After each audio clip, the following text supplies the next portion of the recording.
Hi. இந்த video பண்ணவே ஒரு மாதிரி மனசு கஷ்டமா இருக்கு. நம்ம கெஃபே ஓப்பன் பண்ணி 6 மந்த் ஆக போகுது. பட் நான் எக்ஸ்பெக்ட் பண்ண 1% ரெஸ்பான்ஸ் கூட எனக்கு கிடைக்கல. என்னால இது வந்து அக்செப்டே பண்ணிக்க முடியல. என்னை சுற்றி இருக்கிற எல்லாருமே சொல்லிட்டாங்க, this is not going to work out, give up பண்ணிடுன்னு. பட் என்னால் எப்படி பண்ண முடியும்? இந்த மனுஷனை இல்லை நான் நம்பி பண்ணியிருக்கேன். பிகாஸ் இது வேற ஏதாவது விஷயமா இருந்தா I would have given up. But இவரோட முகத்தை பார்த்தா என்னால முடியல, என்னால எதுவும் பண்ண முடியல, என்னால இந்த விஷயத்த கிவ் அப் பண்ண முடியல. நான் பண்ண மாட்டேன்.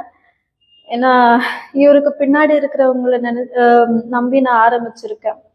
இவரை முன்னாடி வச்சு ஆரம்பிச்சிருக்கேன். அண்ட் இவரோட ஃபேனா கிவ் அப் பண்றது அவருக்கு ரெஸ்பெக்ட் கிடையாது. அது நான் இப்பவும் நம்புறேன். கண்டிப்பா ஒரு நாள் நம்ம கெஃபே வந்து ஹிட் ஆகும்னு. நம்ம கெஃபே ஆர்எஸ்புரம்ல இருக்கு, முடிஞ்சா விசிட் பண்ணுங்க.